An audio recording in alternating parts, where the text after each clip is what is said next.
Thank you all for coming, and thanks for wanting to listen to anything I got to say. Basically, for a long time here, I've dealt with some autism-related charities and events. Um, my middle daughter is on the spectrum, and I realized that I'm very fortunate to be in the position that I am to afford her the opportunities to attend the games and to watch her dad, perform at work. A lot of our fans hadn't had those opportunities. So very early on here, we got involved with Culture City and got them to provide and guide us on implementing a sensory room into the Superdome and the Smoothie King Center. I've done a PSA for that, it was probably about 4 or 5 years ago or so, just to promote it. And April is Autism Awareness Month. And over the years, what I've tried to do is see if we as a league could use, the draft as a tentpole event for autism, the way we've done with some other charities, throughout our history. The league hasn't taken it on as a full-time deal, but they support all of the things that each individual club is doing. So for this season, and hopefully moving forward, we can get some other clubs on board, but wanted to shine a light on, autism and autism-related charities in the area.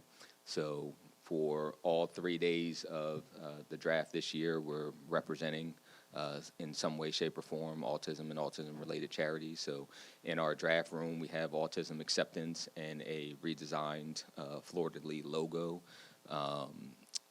Tonight, for our third-round pick, Culture City will have a young lady who's on the spectrum announce our third-round pick. Tomorrow at the draft boil, we have a collective group of organizations within the New Orleans area, Gulf South area, who support autism and are judging the crawfish boil contest tomorrow, and will be receiving the proceeds from the draft boil tomorrow as well. So overall, going back to just being able to come to our games. A lot of people don't understand the difficulties that not only people on the autism spectrum, but people who have sensory processing disorders, the experiences that they go through and their families have to go through in order to attend the game. And it was very personal to me, just from the standpoint of, I know how it is when, we as a family might go to a theme park and my middle daughter gets overloaded, with issues, and we have to leave. And now I got to deal with my other 2 children who don't want to leave, right? So you have that balancing act. And look, people spend a lot of money to, come to our games and support us. And there's a whole community out there of people who would like to come to games and would like to enjoy these experiences, but don't have the opportunity to do so because they're nervous or scared about what their child may do, or sometimes even what their adult may do. So to have a space where they can go and, have a quote-unquote timeout, if you will, not a penalized timeout, but just a point in time to take a breather and relax and come back to the game is very important. So we've implemented that at the Smoothie King Center and in the Superdome, in addition to training the game day staff on how to identify people who have sensory issues. Because sometimes it's a matter of somebody might be overwhelmed by the lights, overwhelmed by the crowd, overwhelmed by the noise, and they don't necessarily know how to deal with that person. And what they may be doing in trying to help may, in fact, be exacerbating the situation. So it was important to train, our game day staff to understand and recognize what some of those things may be to be able to address it appropriately. So, again, we just wanted to take this opportunity to show our support, as a club, to the community at large. So. Are those spaces everywhere? Is that kind of newish here out in those spaces that you're doing? More and more clubs are doing that across a variety of sports. When I initially found out about it, it was a basketball team. I forgot which one had it, but I was like, man, that's a great idea. And I was like, I don't know why we haven't, thought of that before. And Mrs. Benson was fully on board with trying to implement it and has been fully supportive, as has Mickey been, supportive of, all of the things that I've tried to do here. But yeah, to answer your question more and more, I think right now, if not all, I think 30 teams have some form of room in the NFL right now. I don't think so. I think we might have been in the top 5 to do so. Yeah, Philadelphia was probably one. I want to say that was 7 years ago. So. And you said it's still club by club. Other teams are supporting this cause this year? I don't know specifically. I know I had a collective of clubs who wanted to do something in this space and were supportive of trying to make this a tentpole event. We didn't get as much traction as I would like to make it a league-wide deal, but everything has to start somewhere. So I'm hopeful because look, this is one of those universal issues that affects a world of people. So it's not just a player issue. It's not just a staff administration issue. It's not just a coaching issue.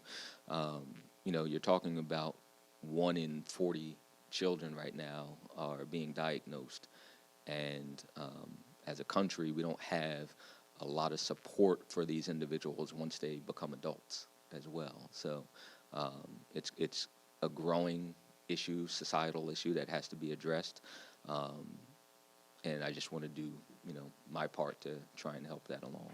When they took the wide shots of the draft from last night, you could see it all over the wall. Just from a personal standpoint, to push for this and then to have the team buy in. How satisfying or gratifying is it just for you personally? It's satisfying, but it's just a start, So it'll be more satisfying to see more clubs do it. It'll be more satisfying if it became a league issue and we created change. I'm grateful and satisfied that we're able to help the organizations that are going to be here, on campus tomorrow. And look, I've done a lot, and my wife has done a lot in our personal lives to help people who, don't have the resources that we've had.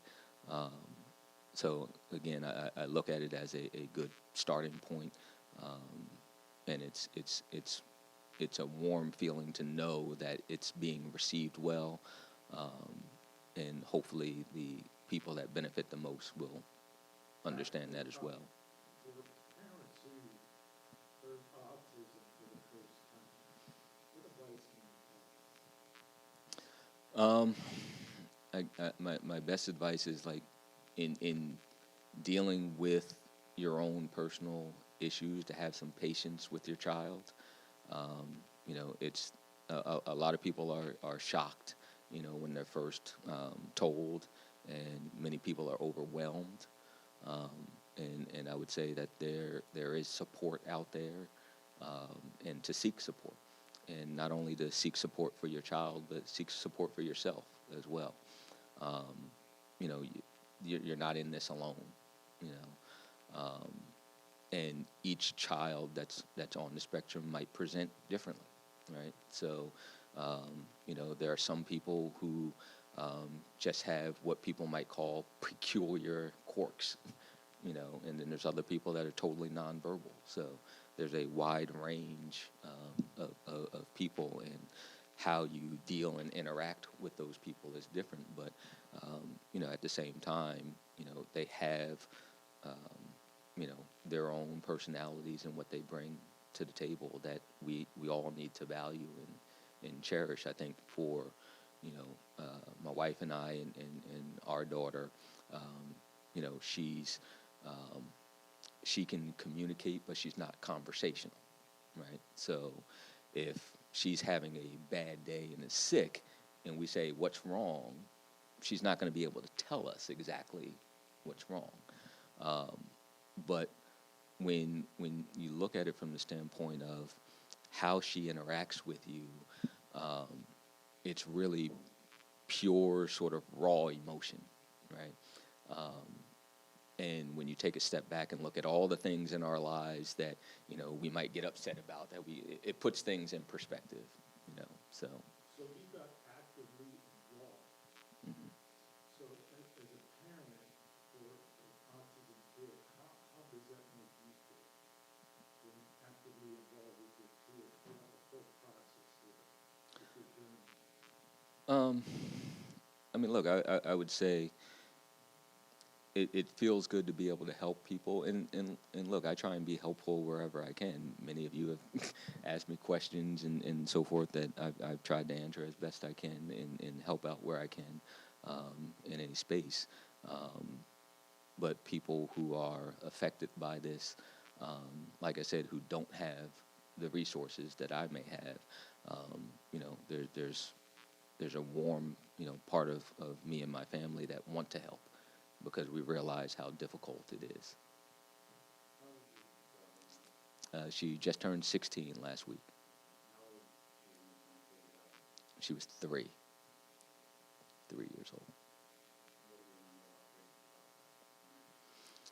old. I remember not knowing much about it, and again, one of the reasons why I think this is an issue that needs to be highlighted more often, and not just in our sport, but just in society as a whole, is when she was initially diagnosed, it was like 1 in 88 were being diagnosed at that time, right? So in 16 years, it went from 1 in 88 to 1 in 44. So, what's going on? Are we just simply identifying it, or is there some environmental factor that's contributing to it? So more can go towards research and trying to find out those answers, but in addition to finding answers is finding help for those people that need it. Can you tell us more about these sensory rooms and how they help?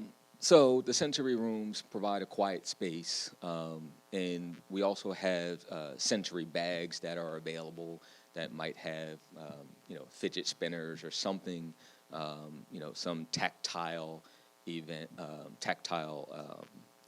object, to help soothe, whatever that person is particularly going through at the time. It's a multi-purpose room as well. So again, it's not just for people on the spectrum, so other people can utilize the room. But primarily, it's a little hard to describe, but, excuse me, like sometimes people on the spectrum, they might process sounds differently, right? So, the same way we might, wince when we hear nails to the chalkboard, right? It might be an ordinary horn that causes that same sort of reaction for somebody on the spectrum. Or it can be a prolonged, visual stimulation that might cause a headache, that might cause ringing, that might cause some sort of negative stimulation for the person.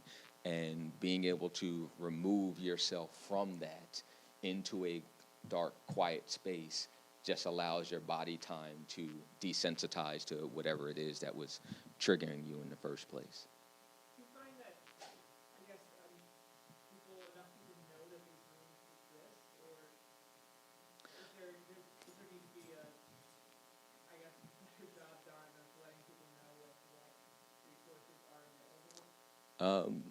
Yeah, I think, And I guess you can say that that's always the case. yes. But I didn't know that much about it. That's why I'm asking if there's a way to kind of get out there more that these resources are available, so that people would know they can come to games and how to fix things. I mean, part of that is why, I want to push for this to be a more league-wide thing so that people do know. it's why I did the PSA 4 or 5 years ago, whenever. I guess it might have been during COVID. I think I might have had a mask on, but no, that was after it was done, and it was a PSA for Autism Awareness Month that year. Matter of fact, we filmed that during COVID, because I remember nobody was in the Smoothie King when we did it.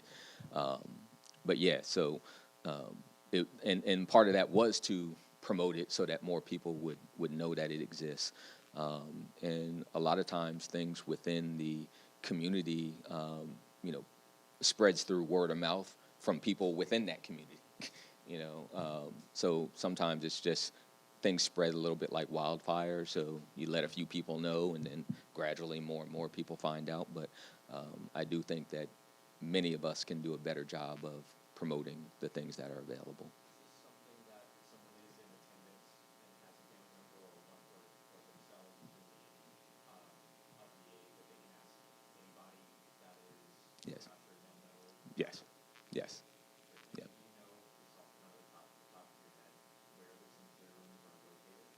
I don't know that off the top of my head. I know where it used to be located in the Superdome, and then once construction happened, I forgot where we moved it to. So, yes, you'll be able to get that answer. Yeah. We have all the information, but I do need to check on this construction down there. I don't even know if you have an answer to this, but I guess what would be the ultimate goal in that perfect world as to how many of these rooms are needed at each venue, maybe? Because I would assume that if someone is having trouble, with the lights or the sounds or anything, they would need to get to this place quickly.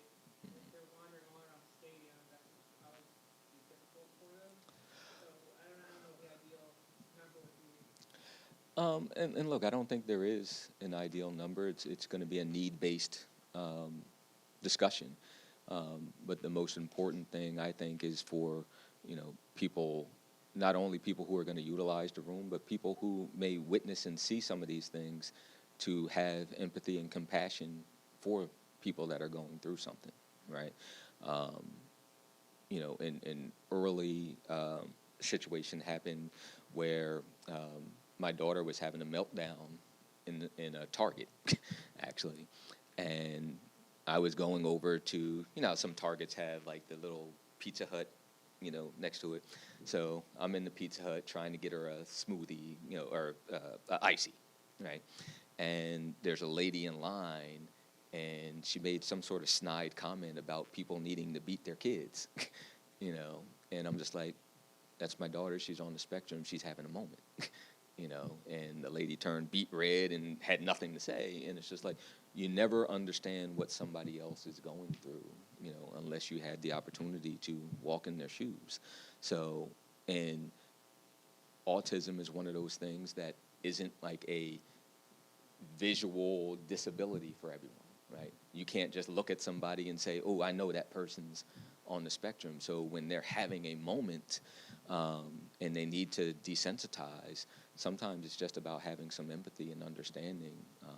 And I think that's what, getting the word out, that's what training your staff at your facilities can help perpetuate that, that assistance for people.